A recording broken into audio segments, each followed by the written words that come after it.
કચ્છ જિલ્લાના અંજારમાં માતા પુત્રના પવિત્ર સંબંધને લાંછન લગાડતી ઘટના સામે આવી છે, જેમાં અંજારમાં 50 વર્ષના હવસખોર પુત્રનો 80 વર્ષની વૃદ્ધ અશક્ત સગી જનેતા પર ક્રૂરતાપૂર્વક બળાત્કાર ગુજારવામાં આવ્યો। આ જે રીતે ઘટના સામે આવી છે તેના કારણે કાળજું કંપી ઉઠે તે પ્રકારની છે। અંજાર નજીક આવેલા એક ગામમાં ગુરુવારે 27 ફેબ્રુઆરીની રાત્રે 9 વાગ્યાની આસપાસનો આ બનાવ છે। ઘટનામાં વૃદ્ધ મહિલાના માથે અને ગુપ્તાંગમાં ગંભીર ઇજાઓ પહોંચી હતી। સગા પુત્રએ આચરેલું પાપ સહન ન થતાં હોસ્પિટલમાં સારવાર હેઠળ રહેલી જનેતાને બ્રેઇન સ્ટ્રોક આવી જતાં હેમરેજ થઈ ગયું હતું। હાલ વૃદ્ધ મહિલા સરકારી હોસ્પિટલમાં અતિ નાજુક હાલતમાં સારવાર હેઠળ હોવાની વિગતો સામે આવી છે। ત્યારે મામલે શું કહી રહ્યા છે પોલીસ અધિકારી તે સાંભળી લો। ખાસ કરીને તાજેતરમાં જે દુષ્કર્મનો જે બનાવ સામે આવ્યો છે, ખાસ કરીને શું છે વિગત? તાજેતરમાં જ અંજાર નજીકના એક ગામમાં આરોપી દ્વારા પોતાની સગી મા સાથે જ તેની એકલતાનો લાભ લઈને તેની સાથે શારીરિક સંબંધ બાંધવામાં આવે તેમજ પોતાની સગી માને માથામાં ગંભીર પ્રકારની ઈજાઓ પણ પહોંચાડવામાં આવે।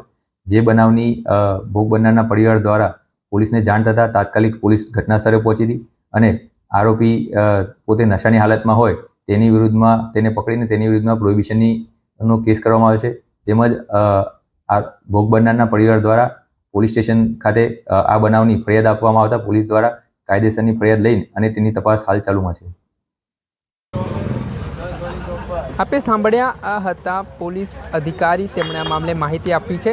સાથે જ સગી જનેતા ઉપર દુષ્કર્મ જેવી ઘટનાને અંજામ આપનાર આરોપી પુત્ર છે તેની પોલીસે ગણતરીના કલાકોમાં ધરપકડ કરવાની તજવીજ પણ હાથ ધરી હતી।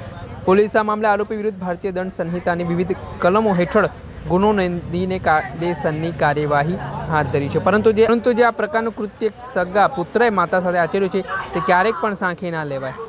આજે જે ઘોર કળિયુગની સ્થિતિનું નિર્માણ થયું હોય તેવી રીતે સંબંધોને લાંછન લગાડતી ઘટના સામે આવી છે।